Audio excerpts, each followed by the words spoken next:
Well, good afternoon. This is the Orange County School Board's work session. We wanted to welcome everyone who is joining us via electronically or in person. Let me also acknowledge that we have 5 school board members present, and we have at least one school board member, Member Lopez, who I believe will be joining us at some time this afternoon. Member Lopez, are you with us? Okay. The purpose of today's work session is to discuss the following school board policies: B, school governance; BBBG, board elections; BDC, board officers; BE, school board meetings; BEC, executive sessions; BEDH, public input at school board meetings; and BIE, board members' insurance liability. The public will not have an opportunity to participate by giving comments during this work session to provide public comment, because this is not a regularly scheduled school board meeting and no action will be taken. However, there will be an opportunity for the board to provide input before any actions taken on these items. Also, because we have no pre-agenda period during this meeting, there will be no opportunity for comments on general issues not related to this subject. Board members, as I mentioned, are attending either telephonically or in person. Let me go through a quick roll call for formality's sake. Member Gallo. Present, Madam Chair. Thank you, Member Gallo. Member Lopez. Good afternoon, Madam Chair. Thank you, Member Cobert. Good afternoon, Chair. Wonderful, thank you. Member Gould, Vice Chair. Good afternoon. Member Felder. I'm present. Dr. Castellano. Good afternoon. Member Byrd. Good afternoon. And likewise, I'm here. So we have unanimous board participation. And I have to say, I am so proud of this board, because throughout this entire last year, we had very, very few meetings, if any, that we haven't had unanimous participation. And I think that is outstanding and shows the commitment that our board has to their responsibility. Also want to, before we begin the meeting, let the board know how we're going to operate, since we have 3 members that are not in the chambers. We're going to go back to our system of, and help me out with this, Dr. Williams. Are they going to cue you, Dr. Williams? Is that correct? Okay, they will cue Dr. Williams, and she will maintain the whiteboard. And that means that board members that are present will also use that system. Is that correct? Okay, so if everybody has Dr. Williams' phone number, Madam Chair, I think just for clarification, I believe Dr. Williams can use your computer system. Okay. She uses computer system. So, Madam Chair, let me beg your indulgence. Yeah. Because we went from 3 people absent to 2 people absent to all 3 telephonically. We have the capacity for her to monitor and manage up to 3 online, and so we can use our regular queue system. If those 3 that are online would text Dr. Williams, she will manage it in the queue system. That would be outstanding. I wasn't sure when I saw the board over there, and I know Dr. Williams had popped in to let me know that she would be handling this, but I wanted to confirm how. So those 3 that are participating remotely, use the Q2 Dr. Williams' phone in your text, and she will log you in as if you're present. And for the rest of this will be fairly straightforward and easy. Without any further comments, let me now turn it over. Well, let me begin, as we customarily do, by calling on all of us just to take a moment of silent reflection on the times that we are living in and those most in need of our thoughts and prayers, followed by the Pledge of Allegiance. If you will rise and join me.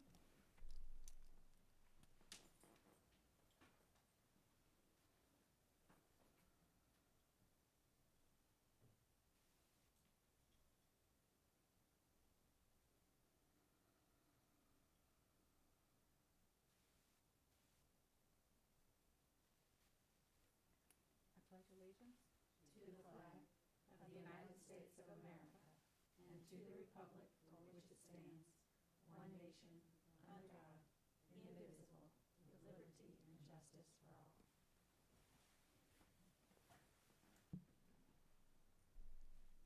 Thank you. Dr. Jenkins, you're recognized. Thank you, Madam Chair, members of the board. It is time for us to go through the B policy, school board governance. You will recall Associate General Counsel was initially responsible for these policies, Eileen Fernandez, who is now dealing with our lobbying needs in Tallahassee. And so your general counsel has taken over. GC, proceed. Thank you, board members. As a reference, can you hear me okay? It's okay? Okay. As a reference, we're here today to discuss your group number 1 of your B policies, and it's 7 different policies that the chair read before. This is our 3rd work session. We had one on December 1st, 2020. We had one on January 5th, 2021.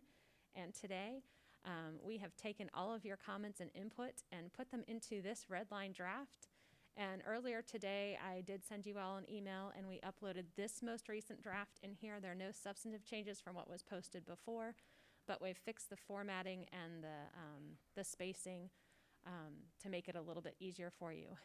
My plan for today is to go over each board policy and stop in between whenever you have questions. I think the majority of these changes you're still okay with, but they still are red line changes, which is why they are here. When we get to different places that are a little bit more red, because I think the red sometimes detracts from what you really want to see, I can change the view so you can see them without the changes. So for instance, if you see it now and then you look at your screen now with no markup, so you can see what it will look like to get your context a little bit better. I think it's easier to see that way. So we're going to start with board policy number B, letter B, which is your board governance policy. There's a number. This is one of your largest ones. The minor changes here are to formatting and just capitalizing word board, things that Ms. Fernandez went over before. The first section that you asked us to take a look at is to make in section under governance style in section 1, make it more positive. And so these are the new changes. Encouragement of the board will govern with an emphasis on encouragement of diversity and viewpoints, strategic leadership more than administrative detail, clear distinction of board and superintendent roles, collective decisions, and proactivity. Do we want to stop there and see if that's okay? Did that meet the needs of what you had suggested in the past? This one's a really long policy. Do you want me to keep going? So we can see, okay. Just a second. Yeah, okay. Down, moving forward into subsection 2, under there, it's just this normal things that we had talked about before. We talked about monitoring the board monitoring its own process at least every 2 years. However, we can waive this requirement by motion, especially in light of the COVID-19. The board was unable to monitor and discuss its own performance. Moving on farther down. I'm sorry, can you go back down to that? Yes. I apologize.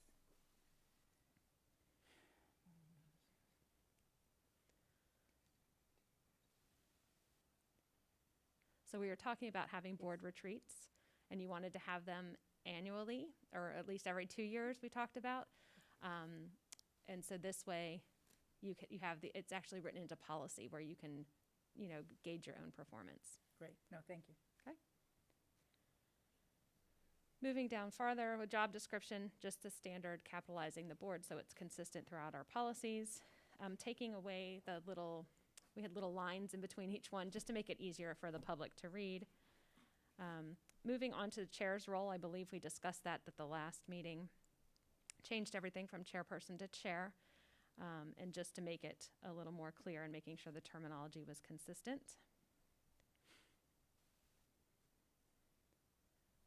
Section 11 and 12 there were relatively new. And those are changes at request of the board.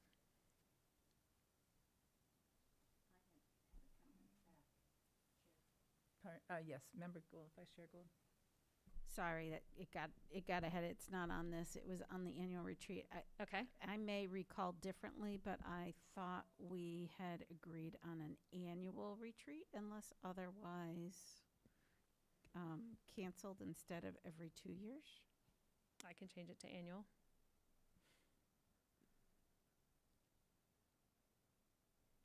Can, Vice Chair, since you were here, can you explain to the board how the retreats work? So it's kind of our time annually to touch base, not only and validate the strategic plan and make sure that we're okay with that. That doesn't need an in-depth look every time, but it's our time to kind of regroup and hear each other's annual priorities, as well as talk about any new directions or changes we'd like to make in how we hold time or procedural things that we just don't get a chance to really talk about as often. Let me, I'm sorry, I should have been more clear. What's the form? Is it done here? Is it done out of Typically, we've done it off-site Okay. and here in Orange County? in Orange Okay, County, yeah. correct. Sometimes we've done it at one of our facilities off-site. Sometimes other organizations that are partners have hosted us, like the Sheriff's Office hosted us once. So it's just a little off-site Yeah. time away where Very we public. can, always invited. The public's always invited. And yes. time frame, is it a half a day, a full day, a couple of days? 2 hours typically. Okay, 2 hours. Mhm. okay, thank you. I thought we had talked about a year, an annual basis as well, but I did realize that I hadn't asked the question, so when I hear a retreat, I think the public hears the word retreat and thinks that we're going someplace, we're gonna stay in a hotel, out of town, spend some fair amount of money, and it would be for a couple of days. We So do get cookies sometimes. I do want to be careful that the language, that the perception in our policy is consistent with what we're talking about. So the term retreat, maybe we could think about a an different annual term. planning session that doesn't really have an agenda. Right. It's, we all kind of come, the biggest question that has been asked is if we were king or queen and had everything in our power, what would our priorities be and what would we like to see different? And that often sparked really great conversation because it's outside the normal in-row.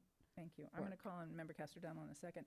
I do want to clarify for the board, notwithstanding how it might appear, I have not talked to Ms. Emval, not that I can't, or the superintendent about this issue or any other issue. Again, not that any of us can't, but I did note that word wasn't there, and I suspected it might have been possibly for the same concerns that I had, because I know you talked about retreat, and I didn't think about it till I heard it again, that I just don't want people to think it's like a chamber retreat, which are wonderful things, but not what we do here on the public dime. So, Member Casterdental. Thank you, Madam Chair. I appreciate the change in the term retreat because I also envision something else when you think of retreat. So that's a little more descriptive of the intention, the annual planning sessions, or whatever you want to call it. That's much more descriptive, and I think it does help the public understand what the purpose is and what we're actually doing.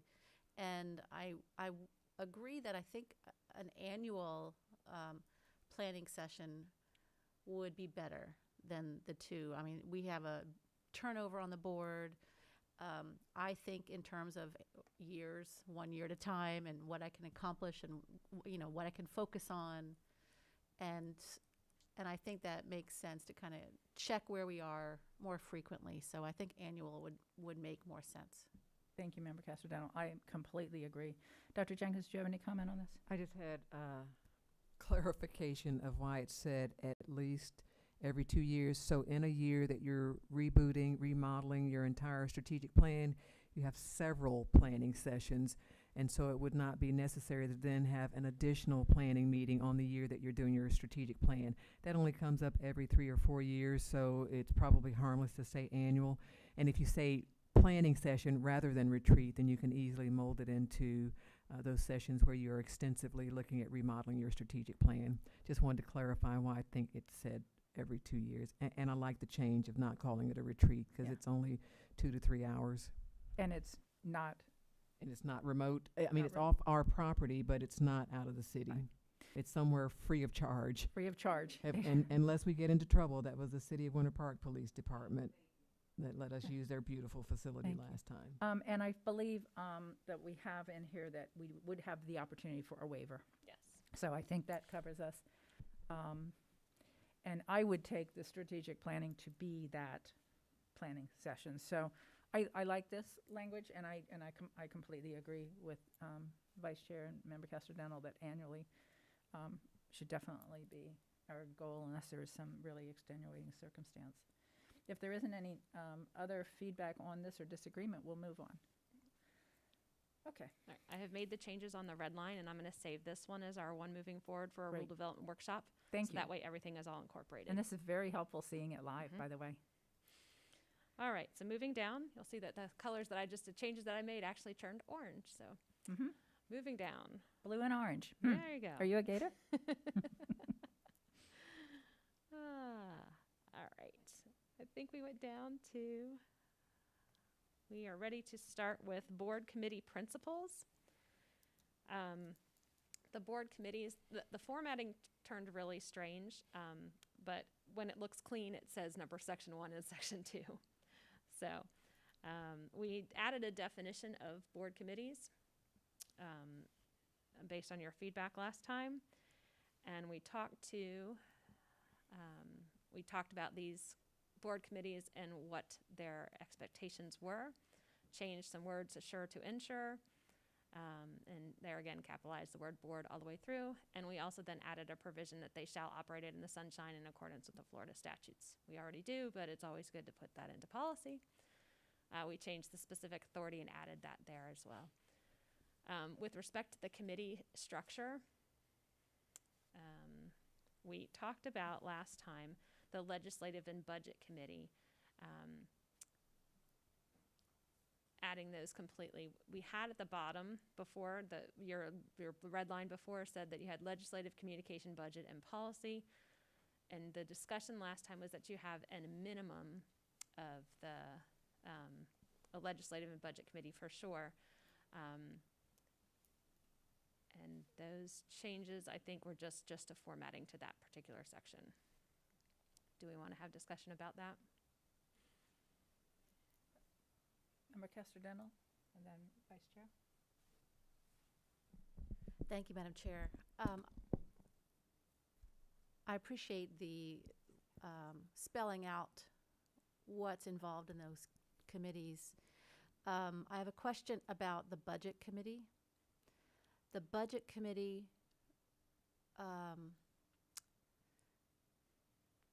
established by the board, is that the same as the Budget Committee that we work with the union?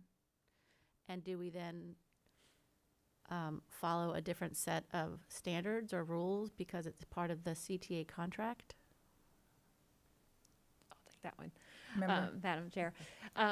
So normally, yes, originally when this policy was created, it established the budget committee. That budget committee has since, I believe I sent you an email a couple weeks ago tracking down to when the budget committee was actually then codified into the CTA contract. So you have also approved it through the CTA contract. It is now a creature of contract, but includes also representatives of the CTA and OSPA. Follow-up?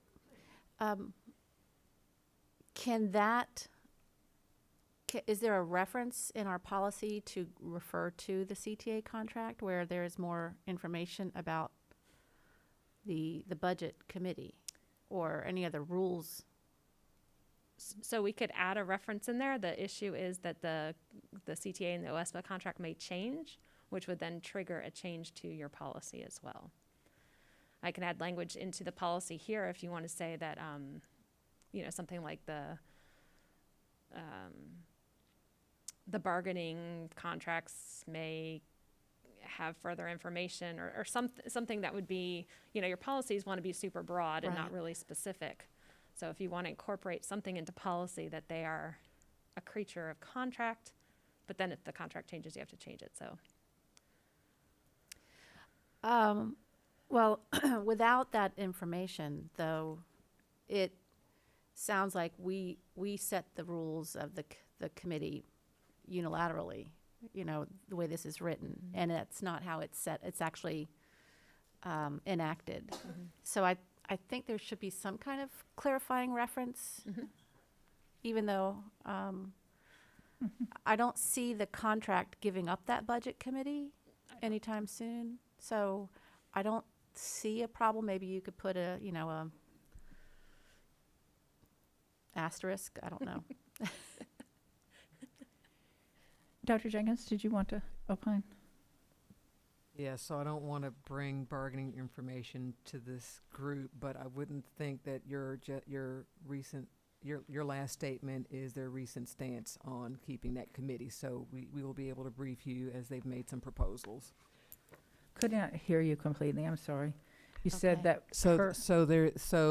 It's a matter of bargaining, but Member Castro-Dental's last statement that she didn't foresee that they would want to take that budget committee out of their language. There's actually some indication that they may be interested, so we'll keep you posted on that. Another follow-up for the chair, possibly. So then we could still create a board budget committee that is different than the one that's in the contract. yes, we could. Okay. Can I a question clarification? You talked about bargaining. So are you referring to the budget committee? You're not, and not the bargaining sessions? So if I may, when Yeah. Member Castro-Dental said she didn't foresee that CTA would want to take that language for the budget committee out of their contract, we've actually had some indication that they would like to take it out. Okay. Which would make our policy even more simple. Then there's just one reference to a budget committee, and then there would not be any need for trying to cross-reference it with the union contract. One thought I did have, Member Castro-Dental, on your suggestion and kind of where you were going was, and it may not, based on what the superintendent said, may not be timely, but to put something in that said that the budget committee may, contingent upon the CTA contract, include additional provisions or requirements, but no less than that required under the Florida Sunshine, so that we're clear that, we can't negotiate away requirements that are placed on us. We might still be debating requirements that are placed on us, and that's a fair debate, I think, to have. Not debate, that's not the right term, because this really isn't a debate. This is a discussion about making sure that we are all very clear on what's required of us and are and acting in the safest way that we are allowed to act. But at the same time, I don't want to put something in here that would give the impression to CTA or anybody else that we have complete flexibility in what we negotiate with CTA. So we can't bargain away things that are statutorily required. And maybe that would be the term that we would put in there, that if the CTA or other labor contracts require have additional requirements on the budget committee, those are adopted by this policy to the extent that they're compliant with Florida statutes. So what that would mean is if something got renegotiated next year, it would automatically be part of this policy. Dr. Castro-Dental? Thank you. I wonder if we could refer to it sounds like there are two types of committees. There's a board budget committee that I think is still valid and necessary to discuss some of those more intricate things. And there might be another budget related, we don't call it the budget committee. More to like an avoid, advisory committee? or part of a part of collaborative bargaining budget committee. I don't know, something else that indicates that it is the committee that works with the unions.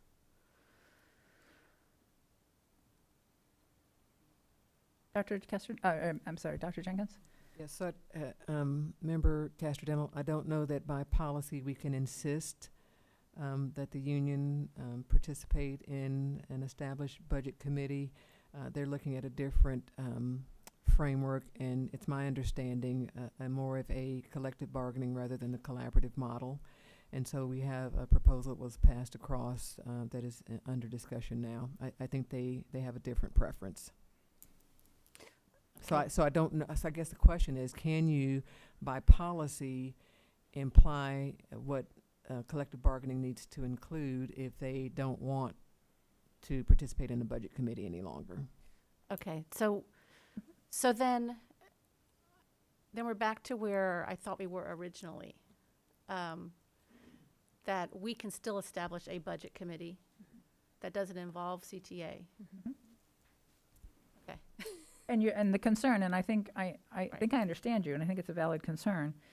We could establish a budget committee that is just a committee of the board or a board appointees, but then we would have two budget committees. And you were trying to come up with a way to distinguish between what those committees were, and that makes a lot of sense. Dr. Jenkins' point is the one that we have may change very soon, which is why I was trying to adapt this language to say that if any of our labor contracts require participation in this committee, those requirements are hereby adopted to the extent that they are not inconsistent with Florida statutes. We could do that.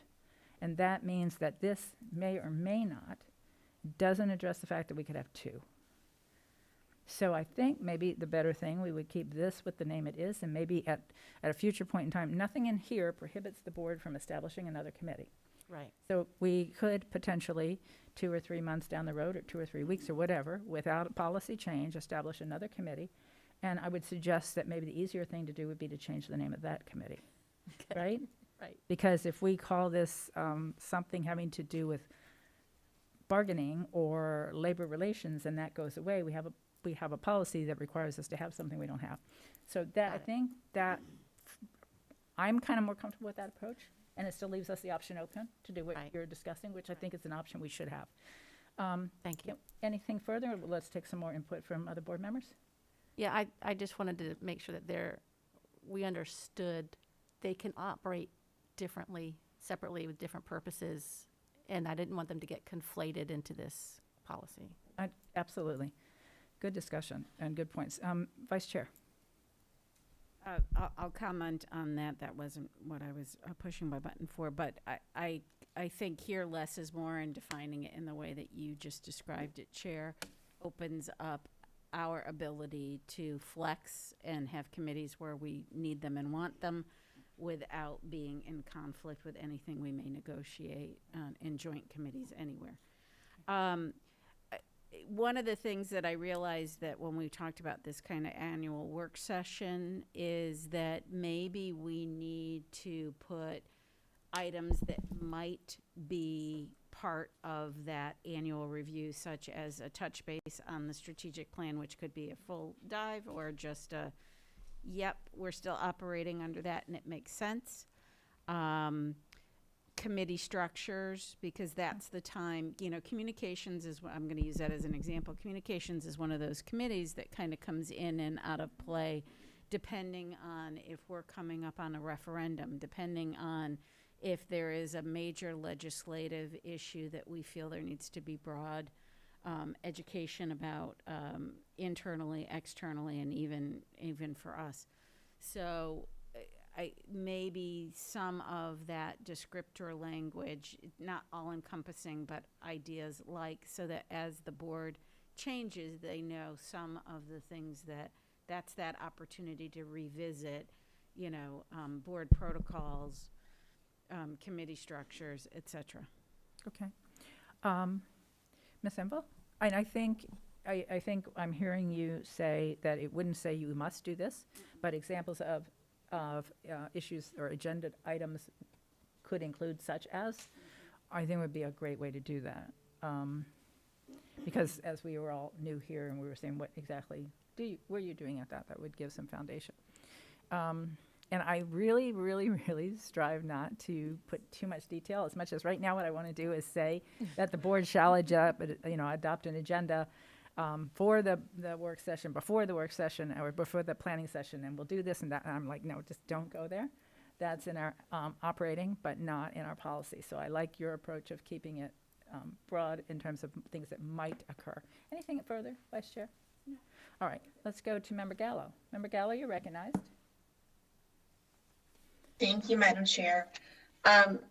So I thought the last time that we revisited or we looked at this policy, I thought we were going to, and I'm not certain that we were going to put it in policy or where it was going to go, but have some descriptors as to who served on those two committees, because it's not abundantly clear on the makeup of those committees, and I thought we were gonna put something in writing, in relation to that, and maybe we won't need to now with the budget committee being kind of restructured, but it would be great to have some type of transparency so that when we looked at these policies, we knew who served on the legislative committee, who served on the budget committee, and then who was just participants or willing to observe.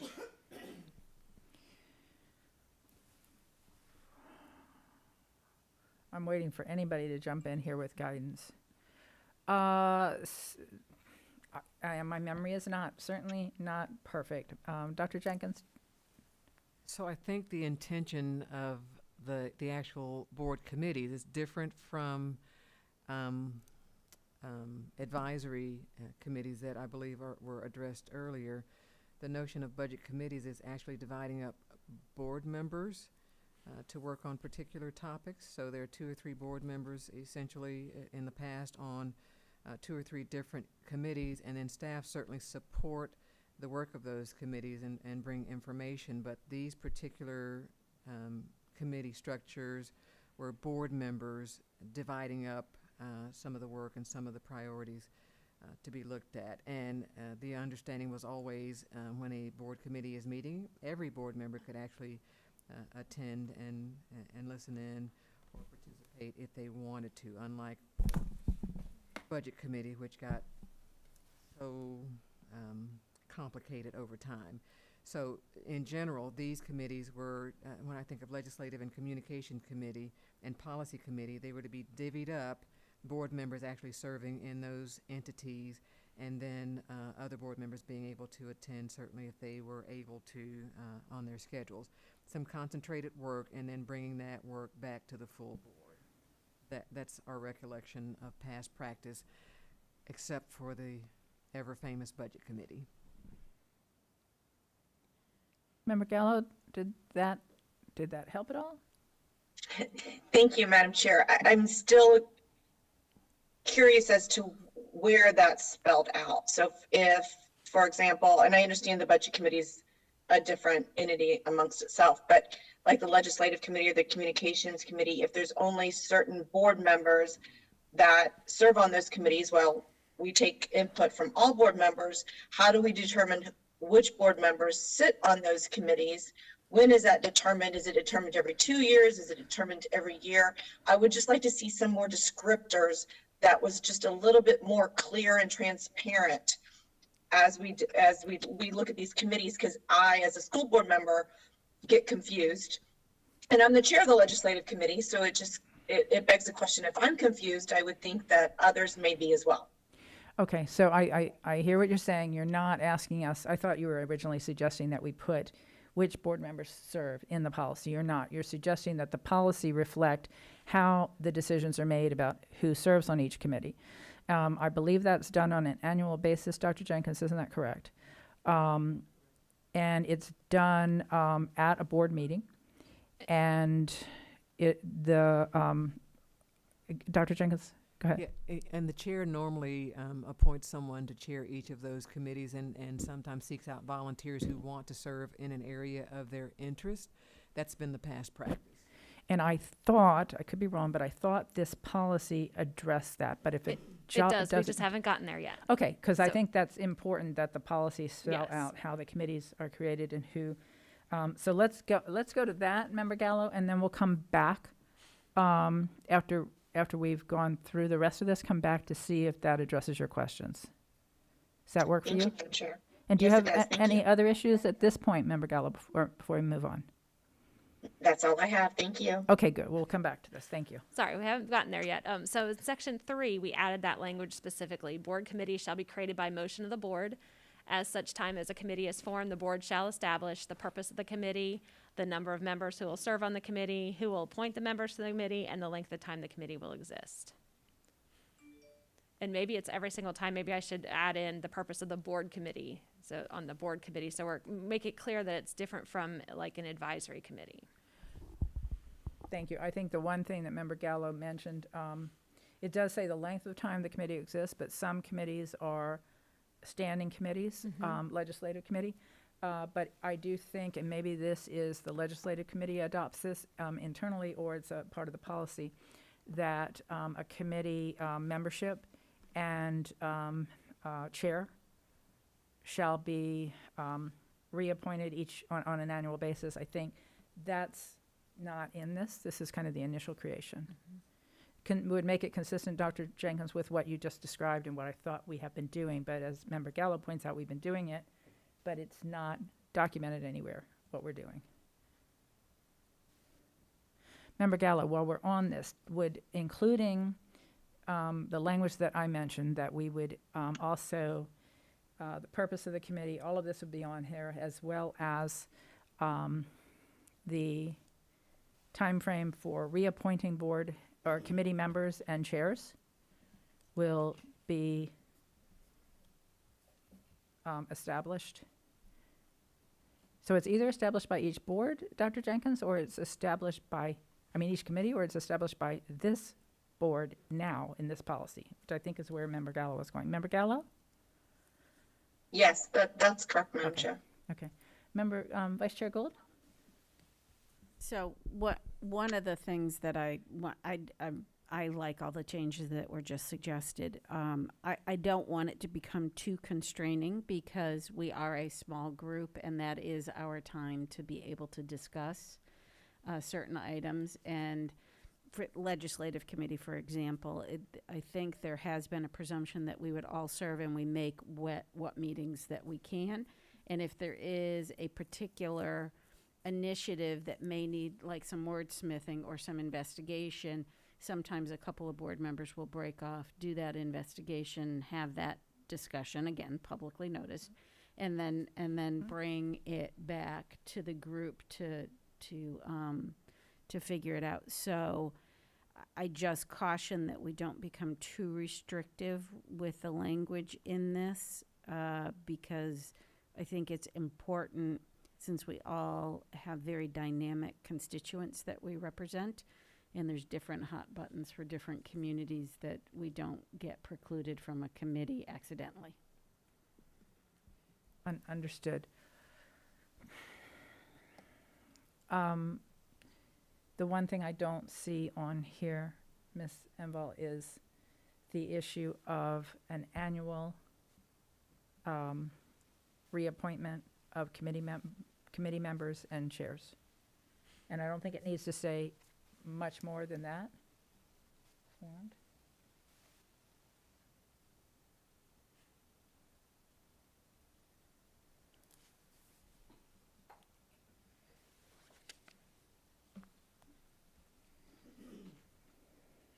I It do may be also- more efficient if I don't wordsmith right now. Yeah, no, it's fine, but you understand. I can add a Yeah, note I'm trying to about figure out adding- exactly whether it Mhm. goes in the top. I don't think it goes into one of your No, subletters, but it may be a separate number, like a number. it might be. 4 or 5. Yeah, it could be. So one other question while we're here, and then I'll go on to, back to Member Gallo.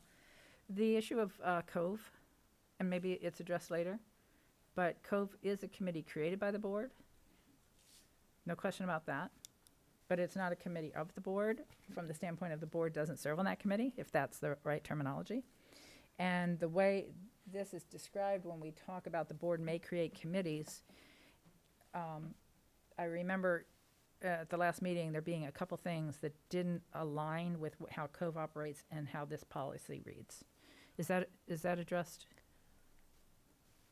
I'd have to go back and look. I think the distinction is your advisory committees that you create. So you have Cove, and you also have like the audit committee, and then you have the distinction is your board committees, which would be your legislative, your communications, and your budget. If we've done the budget committee as a board committee.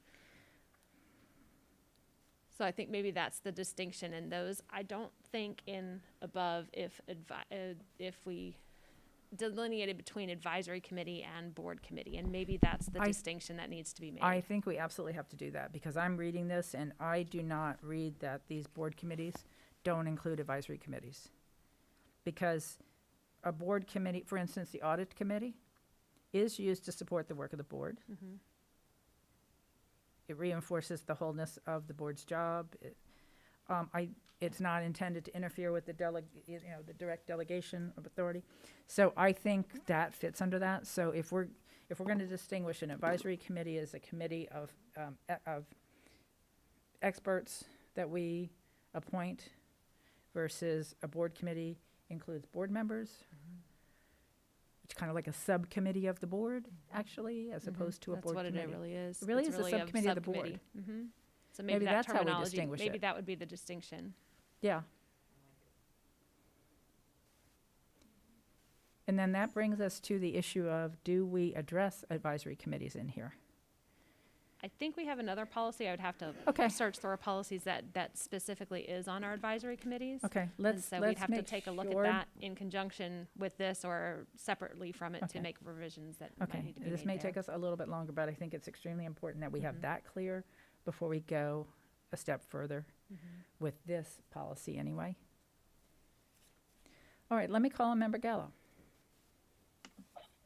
Thank you. Thank you, Madam Chair. I just wanted to reiterate, I agree with Member Gould. We want to be inclusive and we want to make sure that all districts are heard on the legislative committee because it's one of our most important committees.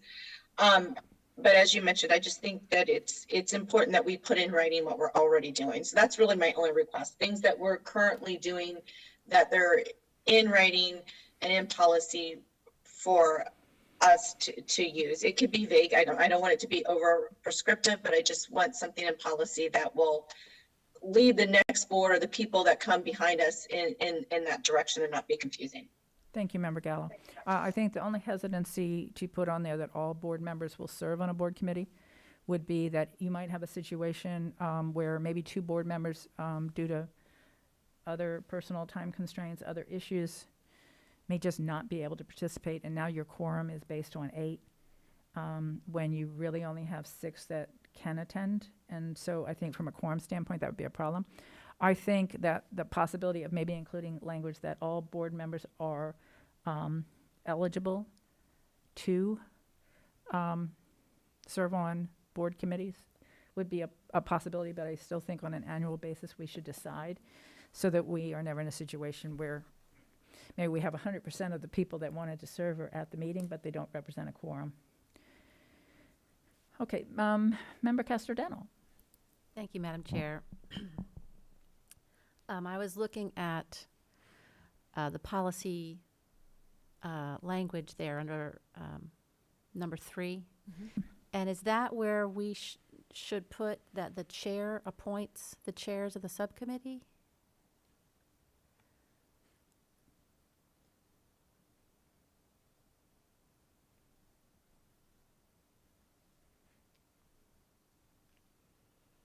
It says the board shall establish the number of members and appoint members to the board, but I believe it's the chair who appoints the subcommittee chairs. That should probably be outlined as well.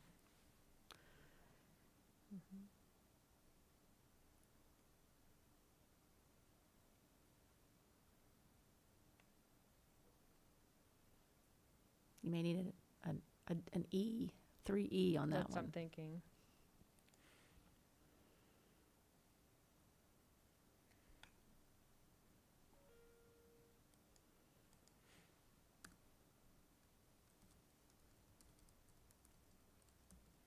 Now, is this in our past history? Does the chair appoint the chair of the subcommittee?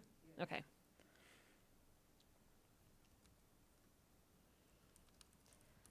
And then I have a follow-up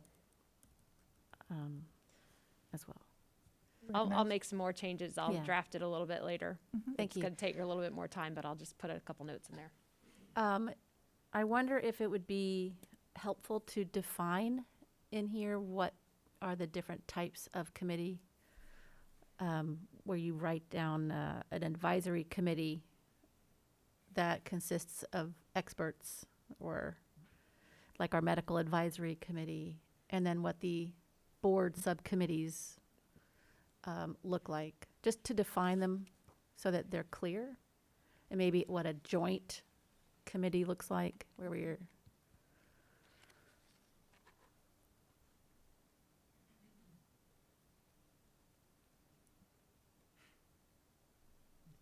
Madam Dr. Chair. Jenkins? And so it doesn't get too convoluted, potentially just a reference to where policy is found regarding Advisory committees. Pardon me, say that again? Did you? Perhaps do a cross-reference in this policy to our advisory committee policy. And then maybe, I like the idea of calling this a subcommittee, like a subcommittee of the school board as opposed to board committee versus advisory committees, because it gets interchanged and I think it does get confusing. Do you see any problem with a subcommittee of the board also having members that are not members of the board? Do you see any? I know I threw out the subcommittee a minute ago. I'm just wanting to make sure, because we may have, as you mentioned, kind of a joint committee or a blended committee. From a terminology So I standpoint. can just tell you past practice. Past practice was that those were board members, but they did have guests that were invited to provide insight and to add comment to it, but they were purely board members. So I think it's the the board budget determination. Committee we have right now would Yes, not set be, that would aside. not That be a just doesn't subcommittee. work. Right. Budget committee doesn't work with the Yeah. practice of the other committees. So when it came to legislative and communications and policy, I believe, those were subcommittees because they were only board members, but they did have public speakers or guests who wanted to come in and address the board. They were still allowed, but they were not a part of the committee. Makes sense. So Member Casterdental, that perhaps addresses your other issue about having two budget committees. Because if we break out the budget committee and don't call that a subcommittee of the board, but we call it a committee of the board, or whatever we call it, maybe that's that joint committee you were talking about, then that would have slightly different language than these subcommittees we're talking about now. It's possible we could also have a budget subcommittee if we decided to. Absolutely, Yes, that's what I but mean. this would be Then we also would, a joint budget committee is also possible. exactly, that's what I was saying. That Yes. might address the issue of having two and not having them confused, because Right. one is a subcommittee, the other is this joint committee. Okay. Okay, for now? Okay, Yeah, I think okay. this makes so much more sense in my mind, so thank you. Yeah, absolutely. I'm going to go to Member Byrd and then Member Felder. Member Felder, did you want to be recognized?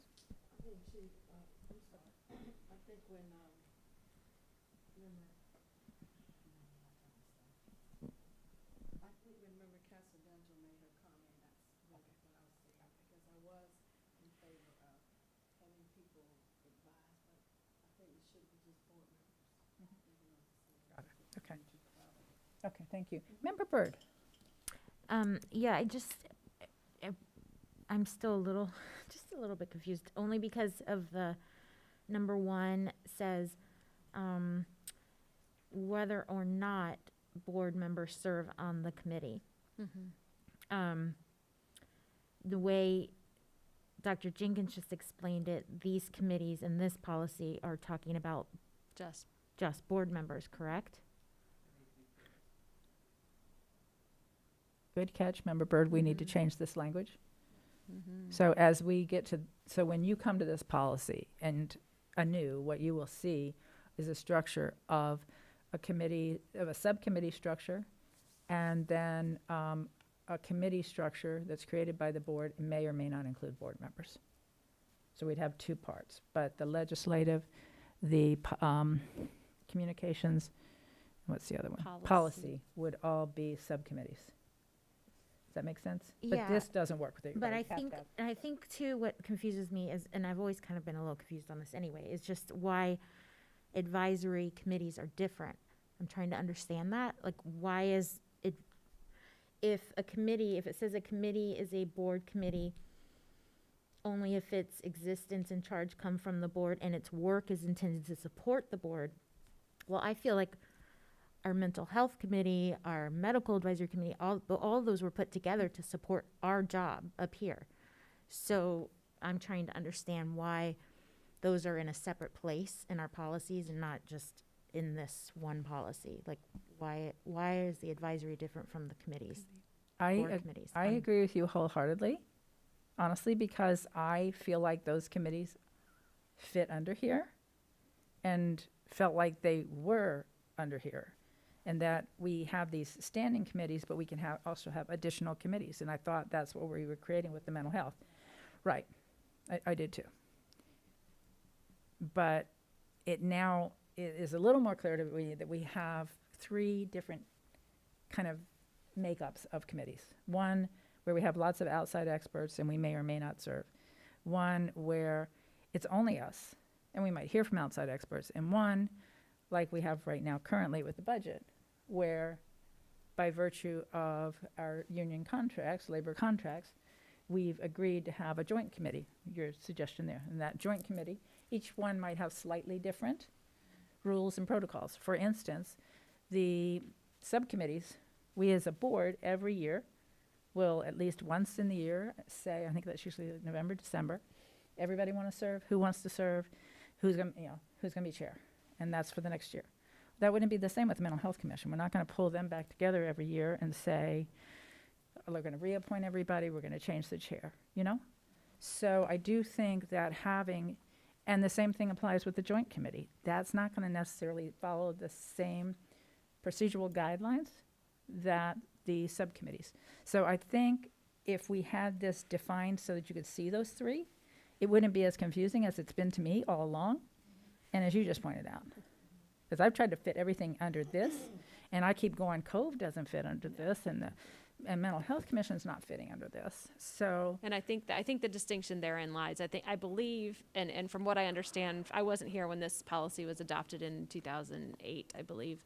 But the committee structure was subcommittee. This specifically referred to the subcommittees of the board, not advisory committees, because we have a separate committee of that where you each appoint your own representative and, and then some more. So, and I would do my research now, but I don't want everybody to see my screen. I'll do my research, but I would have to look and see. But I'm 99% sure we have a separate committee, and I just policy. I just don't know what on letter advisory it would fall committees? under. Under sorry? advisory committees, we do or we don't? I believe definitely we do? have. I know we have one about the SAC for sure. Okay, so that's okay, I'm sorry to interrupt. That's the other thing that, so the superintendent has her advisory committees she creates, which are separate from these. Right. And then we have school advisory councils, which are advisory committees. And all of those are not intended to roll Fall up under under here. this particular policy. Right. But we have to be clear so that if any of us came in and have struggled with this, we have to expect the public is going to struggle with it, right? So I think this is a great opportunity that we're taking right now to just slow down and talk about quite candidly what makes sense and what doesn't make sense from an outside perspective. So we got a little work to do. We do. We're making a lot of progress We are. on ironing out what it is, and none of it is difficult. It just will take a little bit of time. Dr. Jenkins. Thank you, Madam Chair. I like what you just said. Even though there may be separate, extensive reference to all kinds of advisory councils, I think under this policy, having a clear definition of each of those and just a cross-reference that they are in separate policies would be helpful. Then there'll not be the ongoing confusion, because we've just, by agreement, continue to operate without having the language being very specific. So a clear definition could fit here, and then cross-reference to the policy that deals with all of the advisory counts. Yeah, I think that was Member Castellano that suggested that. think I that's like it. Excellent. Okay, we know where we're going. Yes. Okay. We're ready to move on? Okay. I think so. All right, moving forward, we talked about an annual agenda planning, and this is back to the strategic plan. I think we just talked about different things that we would have there. I added some formatting here, which looks a little awkward there, but it's really not anything different. I think the second work session that we had, I think the board was okay with this, but I want to make sure you guys see it actually in So this would red be line. The area vice chair, where you had suggested we give some examples. And I had not reread this fresh for today to see if we're including that, but this would be, I think, the place if it needs, if it. Do you want to start at the beginning so you can take Sure, a look would at you? it? Would you like me to read it? Guys? Are we okay just reviewing No, it? we're good. We all can read. Okay. Thank you. I thought you could. I just thought I'd Yeah. ask. So that talks about the planning cycle, when it's going to start. And it talks about what's going to be happening in that strategic plan review.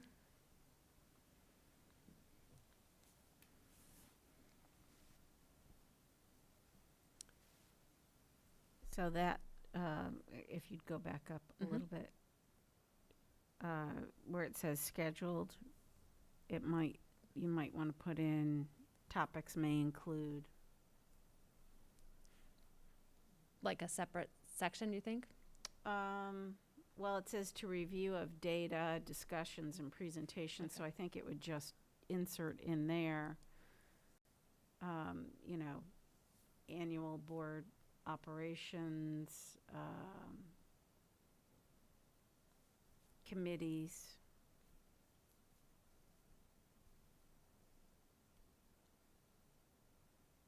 Etc. Something like that. So do you want to add a separate section 4? Well, I was thinking it Or do you could think it'll go be under I, I? Okay. because it says scheduled review of data, discussions, presentations, and just, whether you put it in parens or items of discussion may include.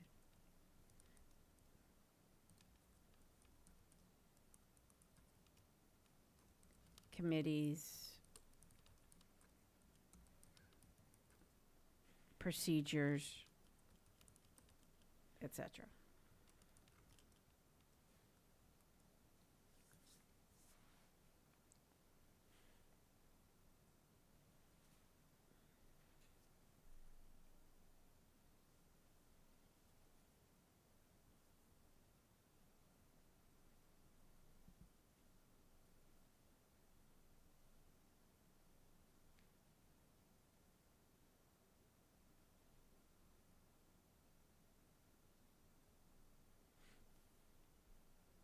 Now, Sambal, I have one question. Was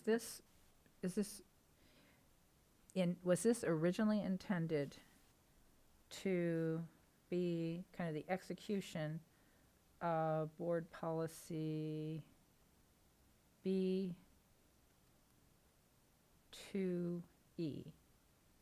It says the board will monitor and discuss the board's process and performance. It was at least every 2 years. Now it's on an annual basis.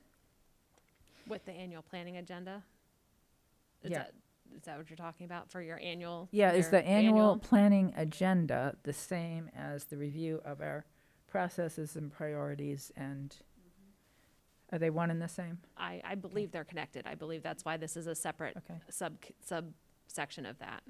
So should there be a reference in this E here under policy B2E? B2E? Oh, up. You mean from the top when we were at the very top, right? Yeah, so I'm on page 2, at least that's how it came through, of what you sent us. And it's what was a retreat. That we changed. Yeah. So if this language here is really referencing the annual agenda review, I'm thinking that if they're one and the same, the language needs to be similar, and then maybe there needs to be a link from one to the other.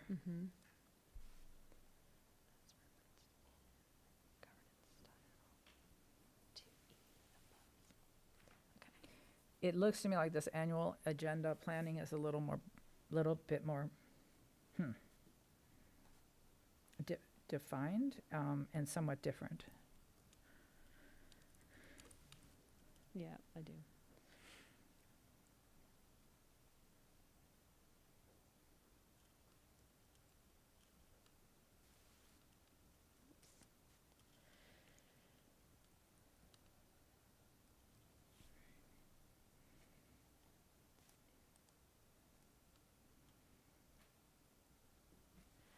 I'm going to specifically cross-reference the title from the second page.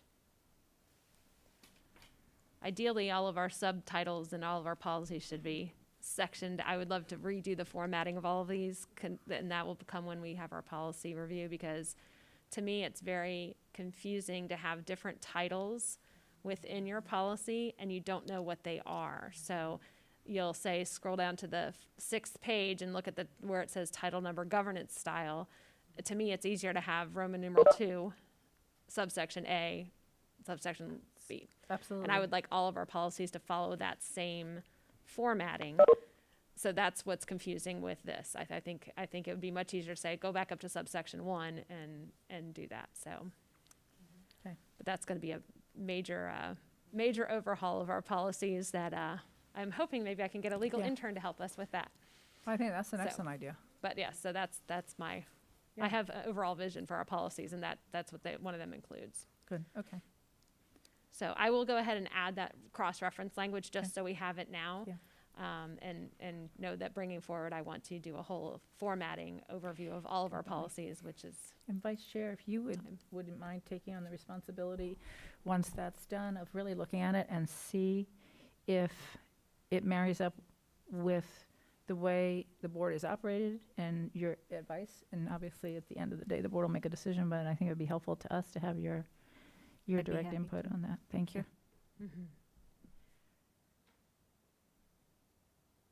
Because I will tell you right now, I'm looking at it, I'm getting a little confused between the two.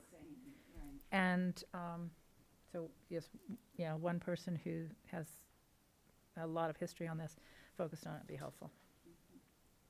Kind of the same approach, Member Byrd, as you're kind of zeroing in on the confusion over the committee structures and the number of different types that we have. All right, Ms. Enval. all right. So What still page got some are we work to on? do on that, but I'm working on the red line there. Okay, so that's the annual planning agenda. I believe that now brings us to the board members' code of conduct. Those changes are just the normal capitalizing the board, moving forward. We had this extension, the board had extensive discussion about how boards may respectfully voice their opinions. Because remember, before it says they will support, and some board members don't necessarily, as long as it's respectful. So we added that language in there.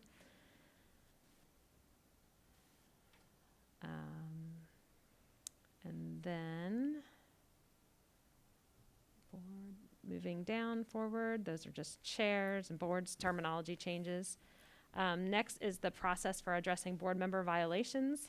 Same formatting board and chair terminology things that didn't change. And then we took out the procurement and purchasing. Remember, we talked about that before because that's already in our other policy in DJB. We talked about, so I'm sorry, let me stop there because that is that stops board policy B, which is it's a 12-page policy, so it has a lot of changes in it. I can certainly pick the new formatting and we can start with the Roman numerals if the board is okay with that, and we can start with this one moving forward. Every single policy is going to have to follow the same suit, so it's easier to, it's confusing to me. And I don't know why we've had it this way for so long, but it's much easier to say, look at section 2, subsection A, so. Do we want to move on from board policy Are we B and good? move on to the Anybody next else one? have a concern at this point on B? I think that's where we are, correct? All right, the other ones are going to be easier, I promise. Okay, so board policy, this used to be board policy BBBG, and it was called board elections. The proposal is to have board policy BBBG encompassing completely into BDC, which is board officers, and also BIE, which is at the end, which is board members, insurance and liability, which consists of one sentence, so that everything is in board officers, so it's all together in one place. That will also, we'd repeal then BBBG and BIE, and so everything would be in one place. I think condensing your policies to, like for instance, right now we have 2 board policies on board policies. They don't need to be on 2. So as we're doing a strategic look of all of these overall as an umbrella, we'd like to incorporate them all into one, so it makes it easier for us all to find everything. This one just has some minor changes. It didn't really change much. What was added at the end is all board members shall be bonded in a manner prescribed by law, which is the language from BIE, which is board members insurance / liability. It's a 1-sentence policy that I don't think needs to be in its own standalone policy, but that's what the proposal is. Do we have any questions about policy BDC? No? Okay. Moving on, And also BDC, what usually had it was organization and officers, and that has not changed much either. Just your normal stuff.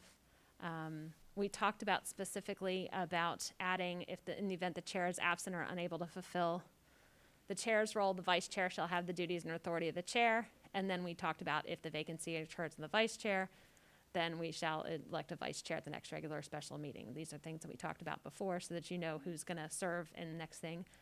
I thought we had talked about adding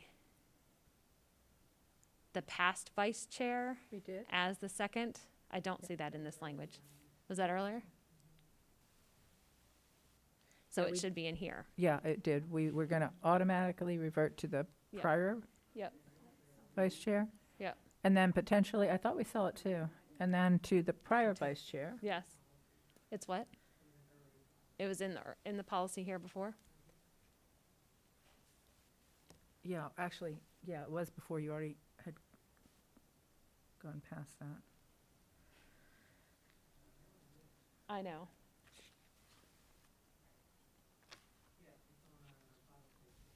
Found on page 4.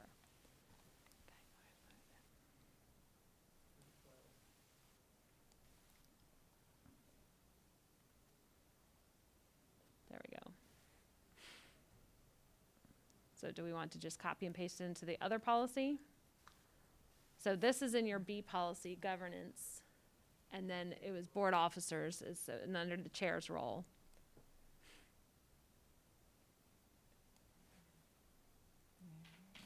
So perhaps bring this down. Thought we had talked about that already. If you can go back and tell us, there was something in that last sentence, I'm sorry, I couldn't make out what the last sentence, and then we have a question from Member Burt. What's the last sentence there, Reed, in, The chair may delegate, or the chair remains accountable for the use of their authority. I know. Okay, help me out.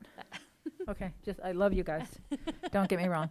But if I'm not here, and the vice chair You can't be accountable does for its something use. absolutely extraordinary and gets taken out of here, I'm not gonna be responsible. Again, I have the utmost confidence in each of you. This is about who might be in the future. Don't take this personally, but I'm a little concerned. So do we think that last sentence needs to be I think removed? so. I'm not sure what, I don't know why that was in there, so. yeah, I didn't It like it used to in, say the chairperson remains accountable I didn't agree with that, so it got changed to for its this. use. Yeah. So do you think that needs to come out? I think Yes? so. Okay. Yeah. I'm good with that too. And I really appreciate you Good all thing we looked back understanding at this. that one. Okay, Alrighty. and Member Burt has a question. Yeah, Now I'm that I just, stopped hyperventilating. no, I'm just wondering why we need to have it in both places. If the previous one is about Right. governance, it makes sense to have that there because that's directing us what to do if you're not here. Mm-hmm. But this policy is about the election of our board. Yes. Point. So I don't really know that, do we need to have this in here about the vice, if you're not here, the vice chair? No. I don't think so. I think it might have been belt and suspenders because this was going to be about the election of a vice chair. If the vice chair, I don't, Mhm. but we already elected. I agree with you. I don't know why we need it here. Ms. Emble, do We you don't see need any it here. reason to have it? Mm-mm. Nope. So were we saying that we want to go ahead and take, because this is about election, just take out this whole addition before? Because we already have in our board governance what the vice chair's responsibilities are. Yes? Okay. Okay. I'm good with that. But we still have, if a vacancy occurs in the vice chairship, the board shall elect a vice chair at the next regular special meeting. So that's important because that governs elections. Okay.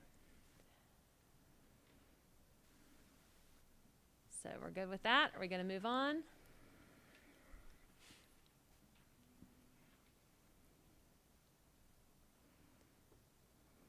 Okay, your next policy is BE, which is called school board meetings.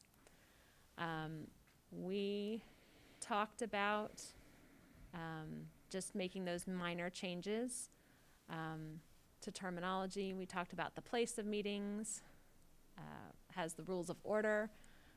Because these other had like titles, like section 1 was time of meetings, section 2 is place of meetings, section 3 was rules of order.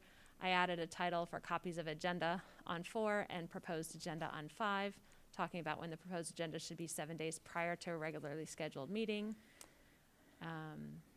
Quorum is another topic there. I have a question for you under number 5. Mhm. No, I meant under number 4. Mm-hmm. Copies of the agenda. It says that copies will be made within 7 days. No, it's down. I'm sorry. It's under proposed agenda. And I don't know wonder it's under proposed instead of copy, where it talks about the extended agenda. The agenda listing shall be distributed to board member. An extended agenda, including proposed resolutions for board adoption, shall be delivered with supporting information to the board members for 72 hours. I'm assuming that would mean all backup material. If there's a contract, the contract, it would be included, the actual resolution, not just a reference to resolution, all the supporting documents, correct? I think that's correct. I Okay. think this language was back when we actually used to print out the board agenda and all the items, and we used to physically deliver them or courier Yeah. them to your home, so you had them. Nowadays, with electronic communication, we don't really need to do, and we don't do that anymore. We also are saving trees. So I think that's where this language came from. But I believe that the intent of this is to make sure that you have all the supporting documentation that you need. In some instances, we might have a contract that we don't have the signed version just yet, but where you have, we have the contract has been approved by both sides, but we're waiting on the signed version from, the other party before we put it on our agenda. So my question on the 72 hours is that 72 hours include weekend hours? So 72, I would say yes. okay. And are we complying with this right now? I think we should. I definitely think we should. I'm just not sure that I always have all the supporting documents. I mean, the 7 days we do 72 hours. I mean, we always try to you can always add something to an agenda, including documents, but I think it's been our practice to always have everything uploaded to the All the extent supporting possible. documents. It should all be uploaded when we Okay. release the agenda. But sometimes I can think of some instances. What I'm thinking of is maybe an interlocal agreement with another agency. Let's say it goes to them on Monday and it comes to you on Tuesday. We're going to want to include the signed version that they approved on Monday. Right. But we usually will put in a placeholder Right. of the agreed upon agreement. It just might not be the executed version. Well, I do definitely agree with it. I just want to make sure that we're all focused on this is what we should have and we I need don't know to if it's see. statutory or not. I Vice have to Chair? look and see. It might be. I think adding to the extent possible, if it's not statutory, would be good, because there are times when things, as the general counsel just talked about, might not be fully signed, so that there's an unsigned version for us to review, but then the signed version makes it by the board meeting. When we have disciplinary cases, we often don't get everything because there's questions that come up the week of. So there's more research that needs to be done. So I think, just some language that kind of covers all bases would be great. So I don't know if it's statutory everything, because like you said, we can't, if it's going to be like a resignation, we don't know necessarily that someone's going to resign and be on your agenda 72 hours prior to the meeting being held. So maybe to the extent possible. It is. But a new hire, you don't have to put it on the agenda. Right. You could postpone a new hire for 2 weeks. And a resignation, And the we can resignation, postpone same as thing. well. We don't have to accept the resignation. Right. Okay. The resignation is effective once it's delivered to us. So it's just put on the agenda Right. after the fact. Right. So, but right now, let's take teachers, for example. If we can get a teacher into a classroom, on Wednesday versus 2 weeks from Wednesday, so anywhere where we can have that flexibility without seeming like we're not going to be able to get the information we need in advance. No, I know. What I'm saying is if we use the term possible, it would be possible for us to postpone hiring a teacher for a week or two. Might not be a good thing to do. So I you know what I mean? When you said I wouldn't want us to delay hiring a teacher. If we use the term possible, I think, no, I think it would be possible to wait. It wouldn't be in our best interest to wait. Right. So what I'm saying is maybe the language needs to be a little softer than possible, where feasible More feasible. or practical. I mean, I don't want it so vague that stuff just isn't showing up and the board doesn't have the information and is scrambling on Tuesday to read things and be prepared. But at the same time, you point out that if we have a teacher we're trying to hire, I don't want it delayed another 2 weeks. Or you may have an instance where you're having a termination as well, Right, you know, that so- needs to happen. Yeah, but I think the practice has been generally to have everything Okay. uploaded on there, whether or not we, and we try to send you a notification, you know, if we take down the blank version that hasn't been signed and we execute, you know, substitute with an executed version, we try to let you know. Well, then, but we want to change this language, because this Practical. says it has to happen in 72 hours. There has to be some kind of qualifier, to Vice Chair's point, right? Okay. Vice Chair, anything else? Okay. No, that was it. Okay. We had tie votes, we had minutes, we have conduct at meeting, and then we move on to policy BEC. So policy BEC is titled Executive Sessions. We had discussed before that we need to make a distinction between closed sessions and executive sessions. Closed sessions are discussions among the school board and the superintendent or designee related to collective bargaining. Closed sessions, they, Ms. Emble, Mhm. can I pause you for just Sure. a second? So we just finished all this on our board meetings. Yep. Which included things like we follow Robert's Rules of Order, and here's our quorum requirement, et Right. cetera. Do we have, we just went over this for our committee structures. Have we established by policy that committees follow Robert's Rules of Order? usually in their bylaws, I Okay. will tell you, like in the audit Okay. committee ones that the school board just approved, Okay. it has that's what they follow. Most of them, it's more of a modified version of Yeah. Robert's rules because not everybody knows. Well, I'm sure there's somebody that knows every single aspect of it, but Right. for the most part, that's usually in our governing documents. I believe it's in the Cove as well. Okay, We're looking at those, Okay. that charter right now too, to take a look Okay. at that. okay. All right, going forward. Okay. So closed sessions can closed sessions are usually for collective bargaining purposes or to discuss safety plans, and those are the reasons why we'd have closed sessions. They're not considered part of any regular, special, or workshop meeting, and so the notice does not usually apply for those. And I thought it was important to have those. We had in the past called them all executive sessions, but there is a distinction. Executive sessions are the ones that we have that are specifically related to litigation, and they're held in accordance of 286.011. And so those are the ones that I announce at a meeting that I need your advice, and we meet then in a closed executive session that are then recorded by a court reporter and made part of the final documents once the litigation is closed. And that's just for strategy and negotiation sessions. I have a question for you under, what was one? It will be one when I What is look at it, the will be clean one? version. Mhm. Closed sessions, this is the last part of it, for Mhm. collective bargaining purposes.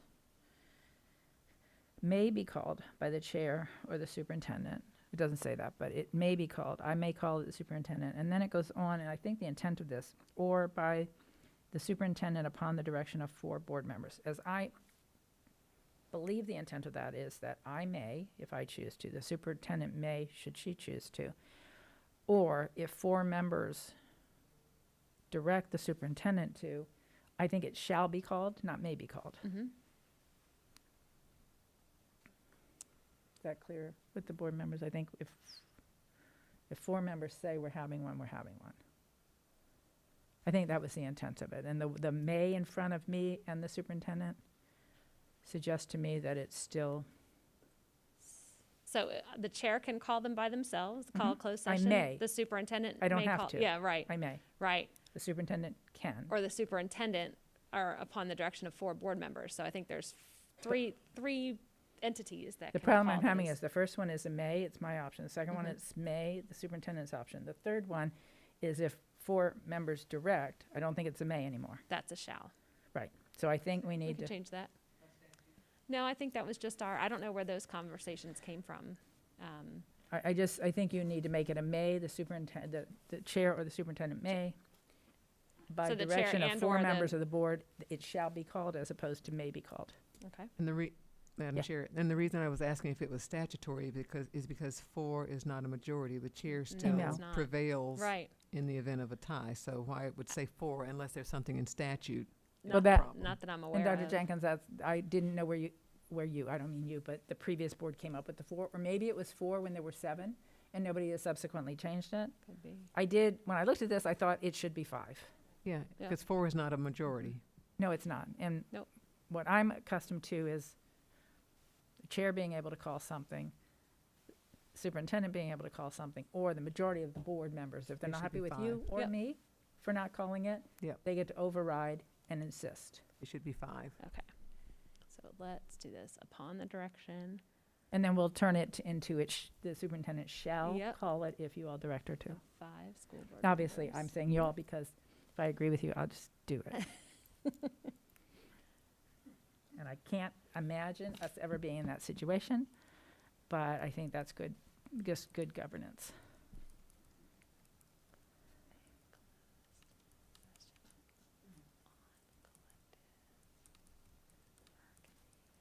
And also, in case anybody is wondering, the reason that the superintendent calls it if the board directs her to is because of the sunshine. We can't be in a situation where 5 of you are calling on me to do something because that something is an act of, it would be a violation of the sunshine with us doing it without a meeting. I guess theoretically, we could have a meeting, but I think it's just cleaner that you all direct the superintendent. Okay. So Okay? that captures that. I think that's good. I don't know where the 4 came from, but it makes sense about Okay. 5. All right. Then, so those are just those 2. And actually, that was a policy that was adopted in 1993 and has not yet since been resolved. And that's so, why. So and we that's why definitely it's need 4. to, and I'm thinking that's probably why it Yeah, said because 4. there were 7. Mm-hmm. Yeah. And for my own purposes, I think it should be executive sessions first and then closed sessions. I think the 1 and 2 should be in the same order as in the title. So Totally. just my own personal preference. Okay, so moving on, public input at school board meetings. So we've had extensive communication about this one. We talked about having a pre-agenda comment period and I think what we went back to, pre-agenda comment period and a board meeting comment period. So we have those 2 distinctions, and they're both collectively referred to as the public comment period. We took out the one time it's going to start. Remember, it would start at 4:30. We put begin approximately 1 hour prior to the meeting. That's what we had before, and conclude no later than 30 minutes afterwards, unless you can extend it by the board. Because remember, there were some instances where we wanted to extend that pre-agenda Yes. comment period time. Everything else was changing it Can from. we get clarification on one thing? It says Sure. by consensus. Mhm. I used to think consensus meant majority, but consensus means all. It's been a long time since I looked it up, but I think it means all. Do we want this to be, it takes all board members to extend it? I'm fine with that. I just want to make sure that, I again, think what 'cause we had done before is everybody said, does anybody have any objections? And there weren't so far any. nobody so has, right. Okay. If you're okay with, I can change it though, if you want to do vote. No, I just want to make sure the board is aware that it would take everybody saying we want, and it couldn't be 7 out of 8 of us. Member Colbert, do you have a comment or question? Yes, at one point I'd had some discussion, and this is just a thought, because there often is confusion between the pre-agenda public comment and the board meeting public comment, that we might change the pre-agenda timeframe to public input versus public comment. Just a thought to differentiate the 2. Uh-huh. Yeah, I think there's a fair amount of reception to that. Okay. Yeah, Rather than go through. I agree. Yeah. No, I That think might that makes, solve all the yeah, it makes a lot of confusion. sense to me. You're commenting on something, you know what you're commenting on, it's things that we're gonna be voting on. The Right. other is you're providing input, and it could be about anything. I think that's an important distinction. Okay. So Thank it you. would then be pre-agenda public input Uh-huh. and then, And actually, it's public input. It's not pre-agenda. It's happening during the pre-agenda meeting. Okay. But I don't want to be confusing somebody that this is public input on the pre-agenda. It's not. It just happens to happen during our pre-agenda meeting. We take public input. Okay. Member, anything else in that? Member Colbert, I'm going to go to Vice Chair. No, that's it. Thank Thank you. you Thank you. for your response to that. Absolutely. Thank you. Vice Chair? Now that we called out the definition of consensus, Mhm. we don't have this right now, but could someone ever hijack our desire to hear public comment if it's not majority? If most of us want to hear and one person doesn't? Yeah. That concerns me. Right. That's why I wanted to So make sure that the I board would understood prefer that. personally by vote or majority or whatever we want to say. All right. So I think that's the point that Mm-hmm. that we I need to concur. hear from everybody, because I don't know if anybody else confused consensus, but for the longest time I thought that was like, as long as everybody's pretty much on board. So Member Kester Dental is nodding in the affirmative that she likewise agrees that if the majority of the board, it could even be the supermajority of the board, whatever y'all want, but that it's not, it doesn't have to take a unanimous consent of all members of the board to continue to listen to public input. So do you want me to keep it as vote or majority vote or? Like to hear some input on this. It could be the options here I like for vote. Huh? I like vote, not a vote, majority. which would be by a vote of the board? Okay, which equals majority. Mhm. Without distinguishing whether, if you don't say supermajority vote, vote means majority. Member Castro Dental is nodding in the affirmative. I'll take a nod or comments from board members. And we're going to stay on this for just a minute. Member Castro Dental, okay? Member Felder, are you okay with a let me see. majority vote? I'm Yeah, calling because it, yeah. It appears to me if you say a majority vote, take a vote. I mean, it's some kind of the same. Yeah. And we've already put in the policies about civility. You know, that, you know, when people are addressing us, that would have been my only concern about just allowing people to just speak, you know, but we've addressed it. I think the last board meeting, I remember something we were doing, talking about civility. But, you know, we are voted in by our constituency. We should, you know, give them an opportunity to speak. And we have already embedded regarding civility. So that would be my only concern about letting people, that's why I'm glad we're not doing this streaming, you know, live Facebook type thing. But that's the only thing. You know, we've already addressed that. So, okay. Let me offer a middle ground also on this. We are starting the meeting 1 hour before our regularly scheduled board meeting. We're allowing up to 30 minutes. Unless we have, on the table is, unless we have a vote of the board to extend that.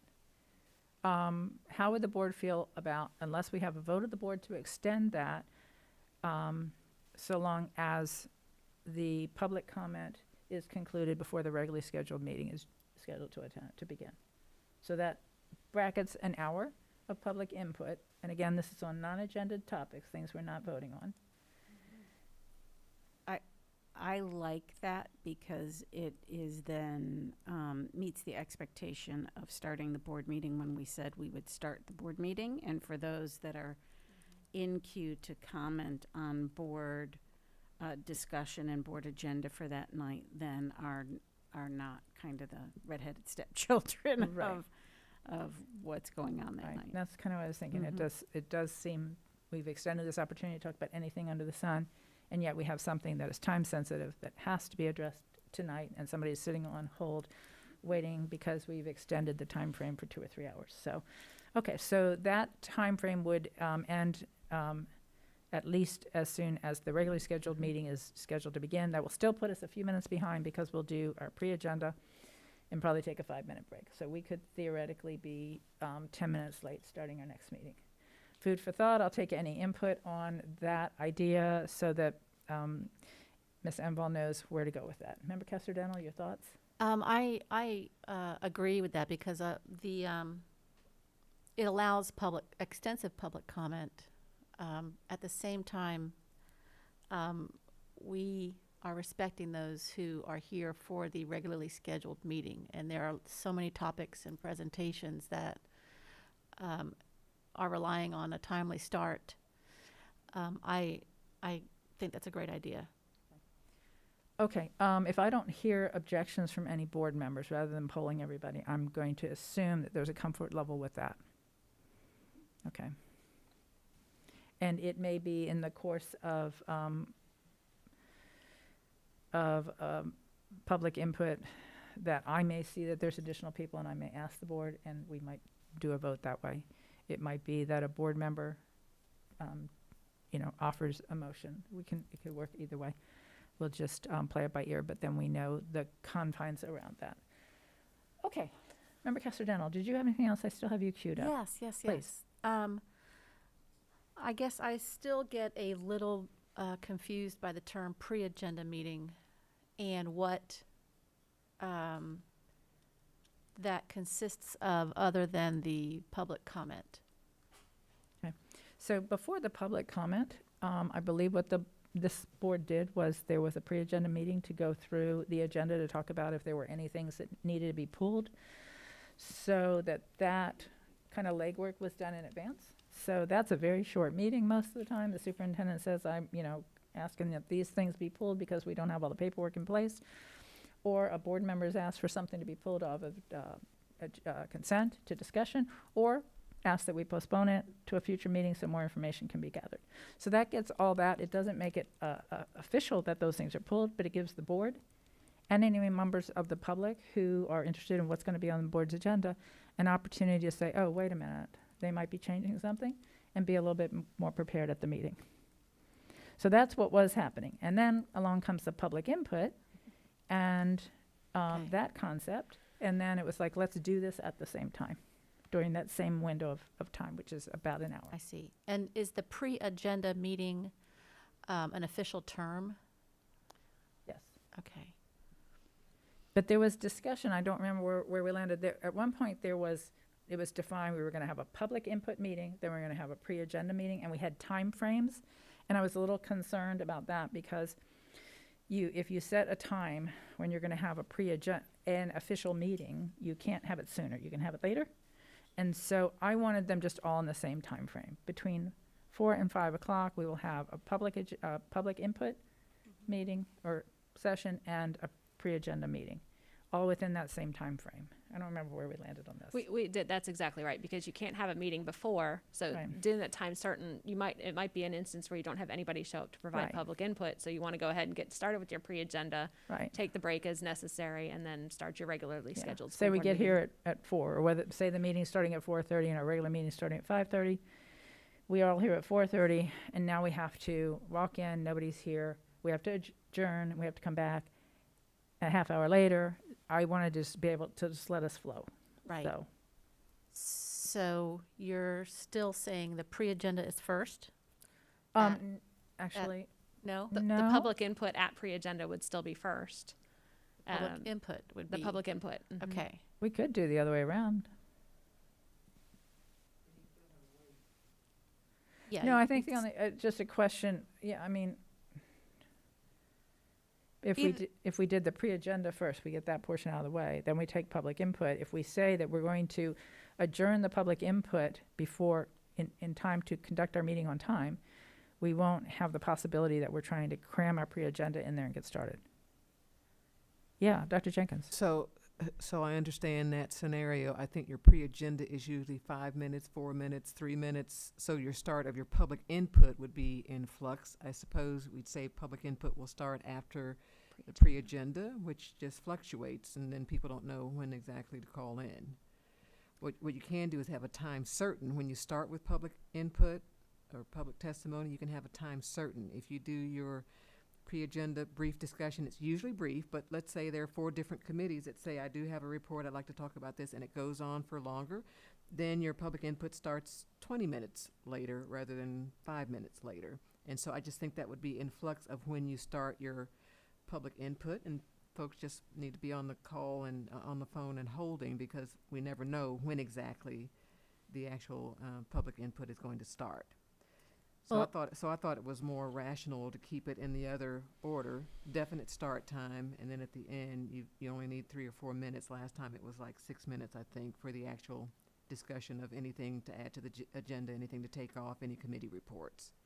I can see either way, so I don't really, So, but Dr. Jenkins, I hadn't thought about it till you brought it up, but if we are going to say that under some circumstances, we will take public input up until the time of a regularly scheduled meeting, this now means that if we are going to have a more extensive pre-agenda meeting, that's pushing our whole meeting back out further. If we took pre-agenda at the beginning, which usually takes, like you said, 3 or 4 minutes, but could take potentially maybe up to 10 minutes, then somebody who is here or calling in on a subject not on our agenda has to wait that additional time. But if there are more people than we can accommodate in 30 minutes and the board votes to extend that time, it still would only extend to the point when our regular meeting was scheduled to start. That would keep our regular meeting on schedule. That would bracket in, that would define what that maximum time frame is. And then still have them call in 15 minutes before the start of the pre-agenda meeting anyway, and just hold. Or 5 minutes, or 10 minutes before. Yeah, could be, it's 10 minutes before. It's a great time to pilot another possibility. Let's try it. Yeah. okay, I'm all for it then. Actually, I like that for another reason, because it also gives those who want to call in a little more time. It lets us get our business out of the way. And that would mean that on average, that public input could start maybe 5 minutes or a little bit later. So you want to pilot it before? Are we able to pilot it at this point? Is our policy currently vague enough with that? I haven't looked down to make sure. It's vague enough. All right, well, let's try that for the next couple of meetings, if everybody's okay with that. All righty then. Well, we still have the liberty to do that. Thank you. Thank you, Member Casadel. Okay, back to you. All right, so I will make those appropriate changes and won't make you sit through all of this, but I tried to do something in there, so we'll see. All right, so allotted time for speakers, still the same 3 minutes, and I will change the terminology appropriately. We added a provision about calling in, provided the board tells us, which is what the board has done. We have those process for speakers to call in. And then we also added a provision in there. If we have call-ins and people in person, they're not guaranteed a spot only within that short period of window that we have, which usually equates to 10 speakers. So we also added the provision in there, the board shall have the discretion to limit the number of speakers and time allotted for public comment periods by motion of the board. We talked about that extensively at our first 2 meetings. Signing up to speak remains the same. They have to complete the public comment period, the card, to include their email address, telephone number. And then we also talked about the board waiving any requirement by consensus. We can change that to vote if you'd like, but one of the instances we had was when a student came, we didn't require them to state their name and address for the record. Do you want to change that to vote, or is consensus okay?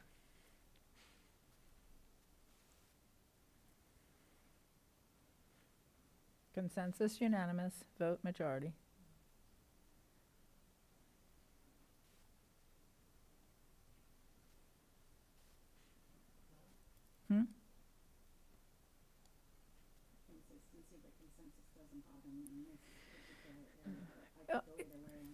It doesn't bother me.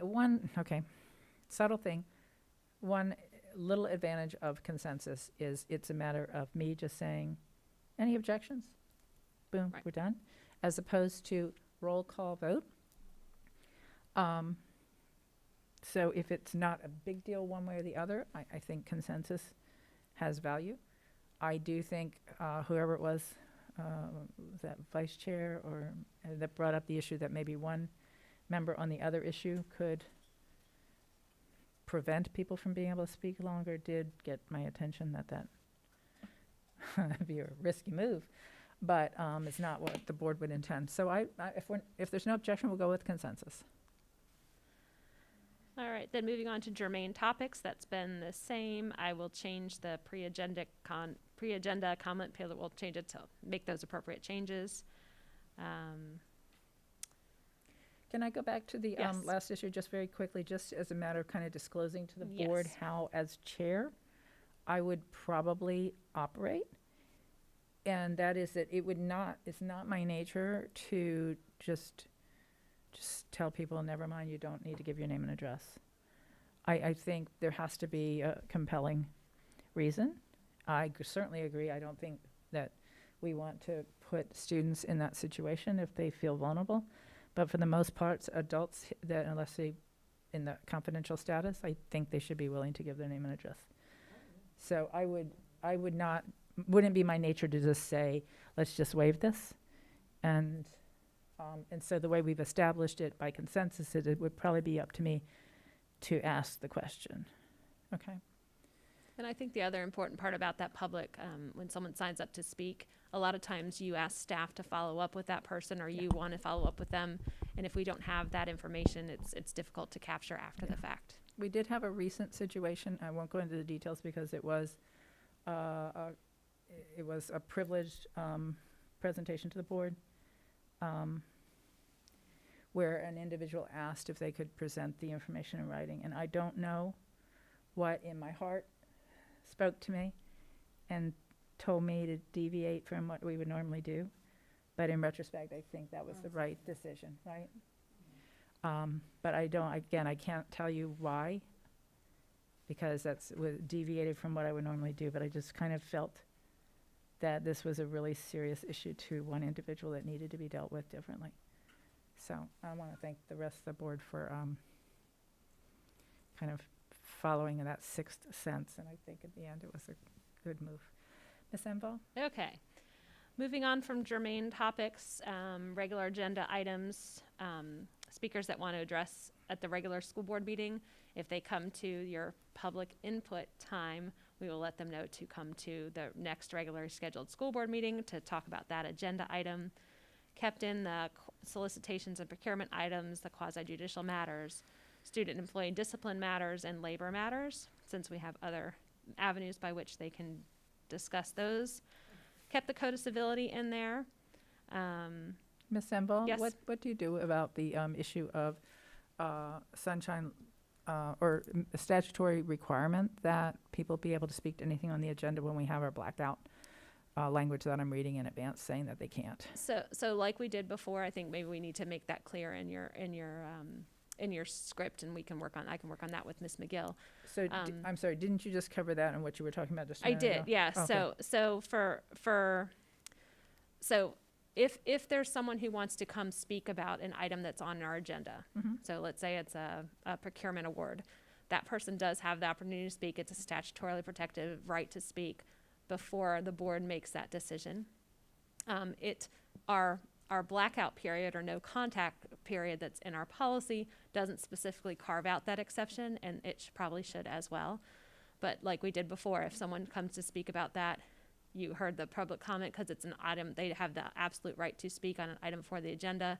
They had their opportunity to speak, and then the board moved forward with taking a vote on that item. Okay. So perhaps this section needs to be revised. Well, it's interesting to me because this section is talking only, this that I'm talking about here under C is only for the pre-agenda It is. comment period. It is. Yeah. That lists all the things that I read during the regular agenda. Right. But if there's an item on the regular agenda the board is going to be acting upon, there is an absolute statutory right for the public to provide input on that item before the board takes that vote. Student employee discipline matters? So I think that's where we are. I think with this one, this is specifically dealing the pre-agenda public comment period. No, I know, I'm sorry, but for a minute, forgetting that this is pre-agenda. Yes. Say it were the public, the regular agenda. Yes. Student If and employee discipline. If a parent wants to come address the board before the board makes that decision, yes, they have the absolute right And to speak. employee discipline matters? Yes. Anyone? Yes, and so we usually will pull that off of the agenda. That's been our past practice, to pull that off and like a particular item and put it at the end like we did before, especially if it involves a student so we don't want that FERPA information out there, so we will then stop recording that. But they do have the opportunity to speak before So that. if I'm another parent of a student If that's affected and I want to speak to that, or if I'm a parent that wants to complain about, it has to be on that particular agenda item. it is, Yes. and it's a faculty member, and I think that the punishment or the consequence isn't harsh enough, I have a right to come in here and speak, not just if it's about me, but if it's about somebody else. If it, so usually I don't know that we've had anybody come before when it's about someone else. I mean, No, I know, But but I'm yes. asking you, now that you've brought to my attention and our attention the blackout period that we have mm-hmm. is not consistent with the statutory language that says that when it's in front of the board, anybody can speak to it. So the same, it seems to me, might apply, that if we have a disciplinary issue, that anybody might be legally allowed to speak to it. The public has the opportunity to speak Okay. on an item before the board, yes. Okay, And that could be any of those items. okay, employee or student discipline matter, even if it's not, they're not directly related to it. Okay. Okay, Vice Chair. So Yeah. we have had that in the past, but in our code of civility and to protect, we don't allow people to use names. Right.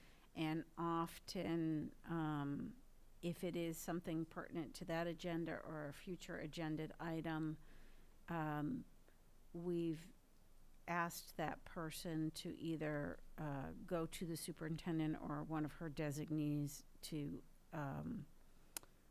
take a closer look at that situation. But if they start to come in and just, admonish or tear down one particular person, they've been stopped. I know, but that's the point that I'm making with Ms. Emval, is that that's been the practice. But based on the fact that if it is on our agenda, not public input, but on our agenda, I am not sure that we are allowed to invoke our code of civility. We might respectfully ask them not to comment, but if there is an employee who has a disciplinary issue in front of the board, and a parent or a student wants to come up and have their say about what they think about that individual and use their name and talk about that specific case, I'm not sure under the Florida statutes that we have the right to tell them that they can't. If we don't have the right to tell a vendor that they have to comply with our blackout period.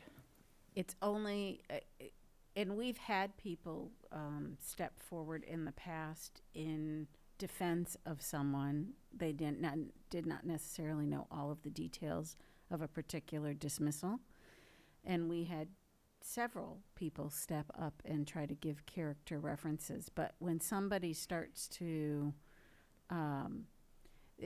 they start calling people names and you can stop them. Vice Chair, I understand that. Yeah. My point is that our prior legal counsel didn't have agreed that we had a blackout period we could abide by, but we can't. That's what our current counsel is telling us. So in the past, we've told people you cannot call out an individual, and yet I'm not sure if people have a right to comment on anything on our agenda, that we can tell them that they can't provide whatever comment they want, whether it's what we want to hear or not. I don't think that we can say, if you have something positive to say about this teacher, you can talk, but if it's something negative, you can't. So I want a legal opinion, not what have we done in the past. I want a legal opinion, because this whole issue of the blackout period, I should have known, but we had it in Orange County. We enforced it religiously.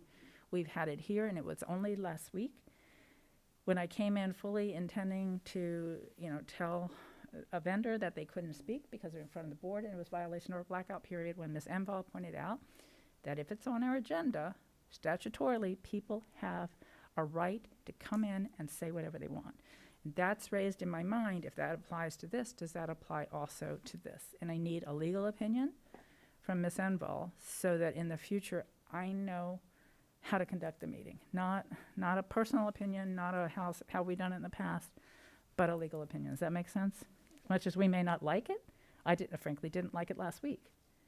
I mean, there's a process. We have a process. There was no reason that applicant couldn't have followed that process, but So I think the language of the statute is helpful, and Thank please you. excuse me because I'm looking at it on my great, phone. thank you. 286.0114 is titled Public Meetings, Reasonable Opportunity to be Heard, and Attorney's Fees. Subsection 2 says, members of the public shall be given a reasonable opportunity to be heard on a proposition before a board or commission. The opportunity to be heard need not occur at the same meeting at which the board or commission takes official action on the proposition if the opportunity occurs at a meeting that is during the decision-making process and is within reasonable proximity and time before the meeting at which the board or commission takes the official action. I'm going to give you an example of that. Remember when we were talking about we had to have a special meeting to continue the discussion on whether the school, when we were talking about the reopening. So Right, that was a and perfect I said for example of decision that. only, Mhm. which was appropriate because it had This reasonable section, opportunity. this section does not prohibit a board or commission from maintaining orderly conduct or proper decorum in a public meeting. And so that's where our code of civility kicks in. The opportunity to be heard is subject to rules or policies adopted by the board or commission as provided in subsection 4. And that's what you're doing now in your policy. You're saying, you can come talk to us, but you need to make sure you're following our code of civility. Okay. But under our code of civility is where we've also included the blackout and we have a policy. So are you certain that we can't prohibit a vendor from speaking when we're in the blackout period? They can come speak to the board right before you're taking your vote. They cannot come speak to the board during your public input pre-agenda time. Does that distinction? Yeah, Yes, I sir. understand. I will talk to you offline. Okay. I think a parent could not say something that is, I think there would be a way for a parent to come in and express concern about an employee or student's behavior without doing it in a way that was necessarily unprofessional. Right now, they're not allowed to do it. And that might be okay. I just want to make sure that I have believed that's the right thing to do. I'm just still not sure, based on that language, that we can prohibit them from saying something that we don't want to hear or that we find to be negative. We'll talk about it later. Right now, it's not germane to this because all this has to do with pre-agenda, right? Right. Yes. And then also in your policy right now, we specifically reference the Code of Civility, which falls in line with 286.0114 that I just read to you. And it talks about disparaging remarks about individuals and abide by the Code of Civility. And then we talk about the recording portion. This is something we had talked about, the board had talked about extensively. All regularly scheduled pre-agenda meetings and our board meetings included but not limited to public comment period may be recorded, broadcast, and or rebroadcast, including live streaming. Live streaming was a new provision too. And then we talked about materials for distribution. And that has pretty much stayed the same as what it was in 2016 when the board adopted or revised this policy before. Any comments from board members? Okay. And the last one, this is board policy BIE, and it's the one that I told you it was a one-sentence board policy. We have included it in board policy BDC. So we will recommend that this BIE be repealed. Any comments? Okay. That was enough. Okay. If no further business, Dr. Jenkins, any further business for the board for this work session? No further business, Madam Chair. All right, very good. Well, the meeting is now adjourned. Good afternoon, everyone. Good afternoon. Thank afternoon. you. Good afternoon, thank you.